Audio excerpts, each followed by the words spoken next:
Hello दोस्तों, कैसे हो आप। मैं भावना आपका स्वागत करती हूँ आपके यूट्यूब चैनल स्टूडेंट इंडिया पर। तो आज हम पढ़ने वाले हैं सर्वनाम का चौथा भेद। कौन सा है हमारा सर्वनाम का चौथा भेद? अनिश्चयवाचक सर्वनाम। तो आज हम पढ़ेंगे अनिश्चयवाचक सर्वनाम किसे कहते हैं। मैंने आपको पिछली वीडियो में सर्वनाम का दूसरा और तीसरा भेद पढ़ा दिया था। कौन कौन सा है दूसरा और तीसरा? निजवाचक सर्वनाम और निश्चयवाचक सर्वनाम। मैंने आपको तीन भेद पढ़ा चुकी हूँ। मैं आपको कौन कौन से पढ़ाए थे तीन भेद?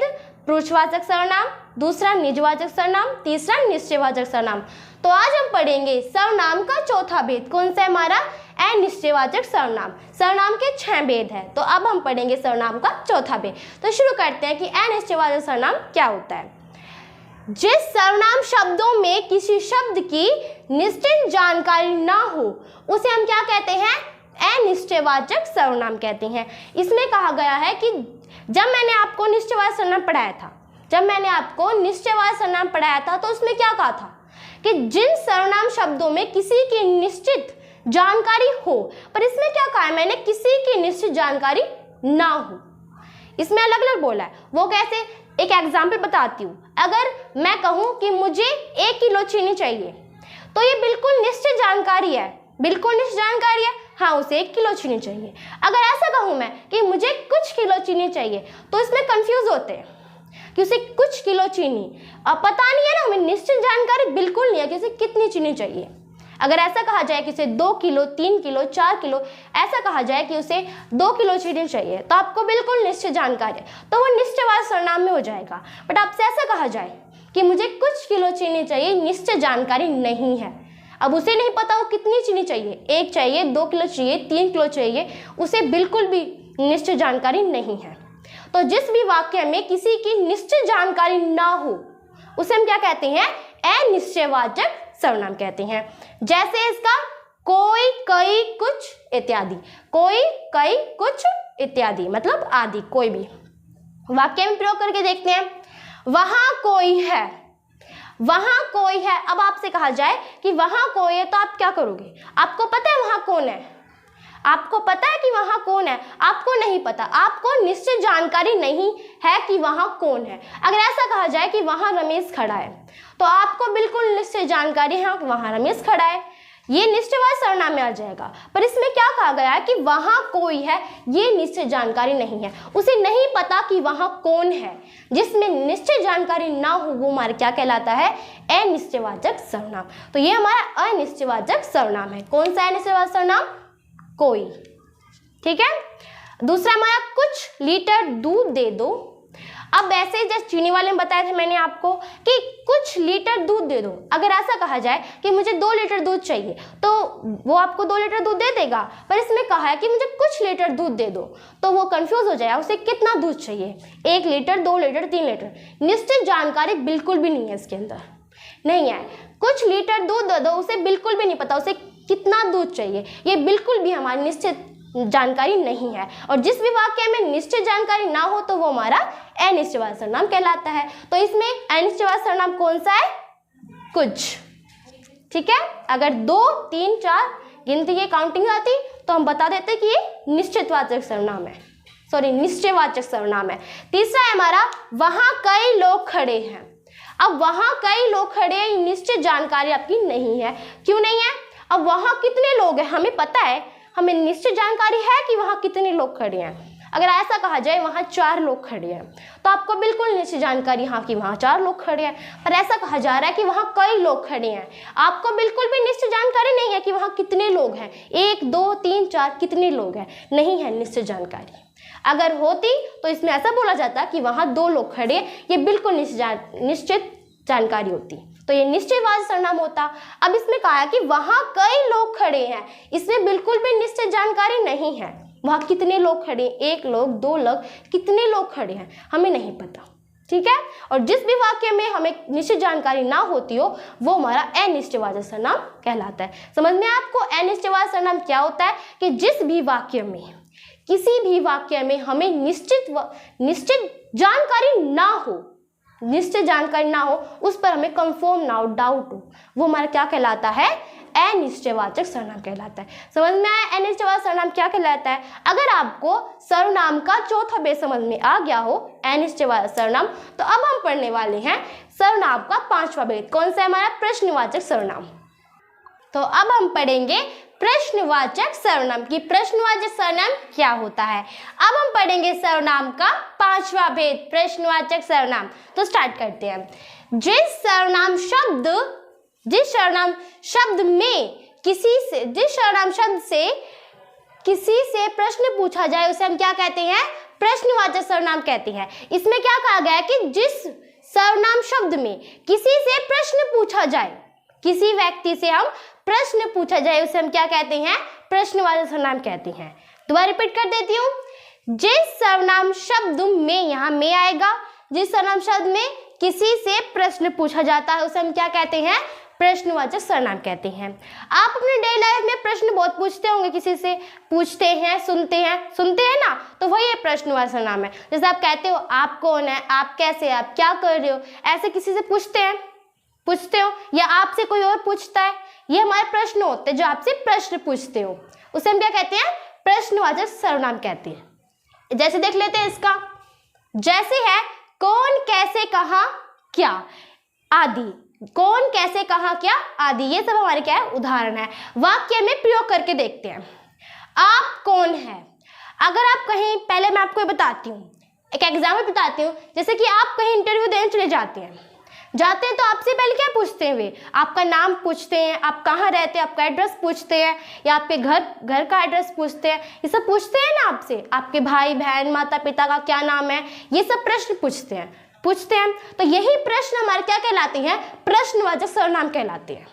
समझ में आया? जैसे आप कौन है, आप बताओगे, इसमें प्रश्न पूछा है आप कौन है, तो आप बताओगे, मैं अपना नाम बताओगे, आपके बारे में बताओगे, आप कौन है, ये एक प्रश्न है कि आप कौन है। फिर है आप कैसे हैं, दूसरे में कहा है कि आप कैसे हैं, ये भी एक प्रश्न है कि आप कैसे है। आपसे कोई प्रश्न पूछता है कि आप कैसे है, तो आप आंसर देते हो ना, यही हमारा प्रश्न कहलाता है, प्रश्नवाचक सर्वनाम।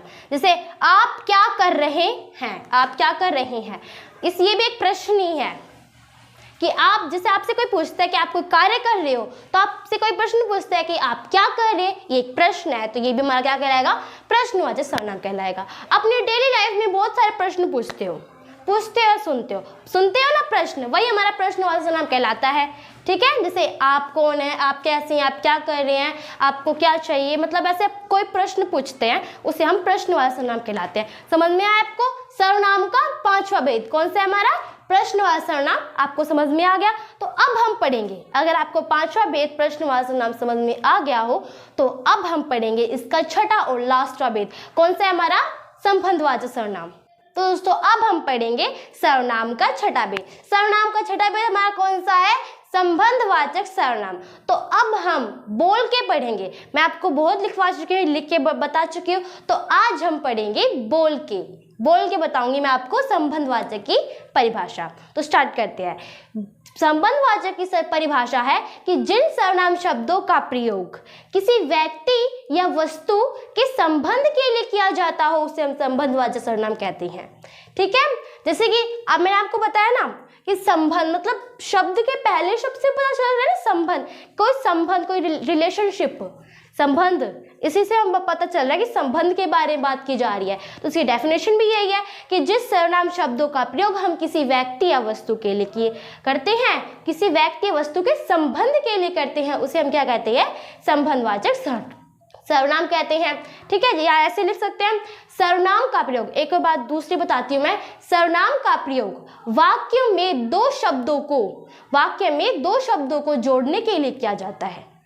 फिर से बताती हूँ, संबंध का प्रयोग वाक्य में दो शब्दों को जोड़ने के लिए किया जाता है, उसे हम क्या कहते हैं? संबंधवाचक सर्वनाम कहते हैं।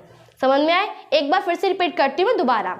जिन सर्वनाम शब्दों का प्रयोग हम व्यक्ति या वस्तु के संबंध के लिए करते हैं उसे हम संबंधवाचक सर्वनाम कहते हैं, या फिर संबंध का प्रयोग वाक्य में दो शब्दों को जोड़ने के लिए किया जाता है उसे हम संबंधवाचक सर्वनाम कहते हैं। अब जैसे एग्जाम्पल बताती हूँ मैं आपको, जैसे, वैसे, जिसका, उसकी या जो सो आदि बहुत सारे हैं, जैसे वैसे जिसको जिसकी जिसको उसकी या फिर जो सो आदि बहुत सारे हैं। ठीक है, वाक्य में प्रयोग बताती हूँ मैं आपको। जैसी करनी वैसी भरनी, जैसी करनी वैसी भरनी, जैसे वैसे कहा है, जैसी करनी वैसी भरनी।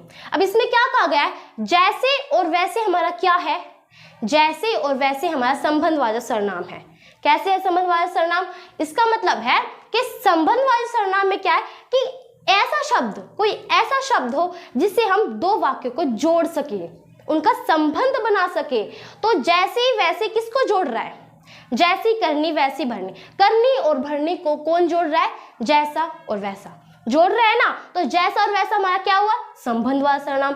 कि जो वाक्य में जो शब्द वाक्य को जोड़ता है उसे हम क्या कहते हैं, संबंधवाचक सर्वनाम कहते हैं। जिसके अंदर जैसे और वैसी हमारे करनी, जैसी करनी वैसी भरनी, करनी और भरनी को जोड़ रही हैं। जैसे मैं बोलती हूँ आपको एक और एग्जाम्पल, जिसकी लाठी उसकी भैंस, जिसकी लाठी उसकी भैंस है। अब इसमें क्या है, जिसकी लाठी उसकी भैंस, जिसकी और उसकी क्या है, जिसकी और उसकी क्या है, हमारी संबंधवाचक सर्वनाम है। क्यों है, जिसकी लाठी, लाठी उसकी भैंस, लाठी और भैंस को कौन जोड़ रहा है, लाठी और भैंस को कौन जोड़ रहा है, जिसकी और उसकी।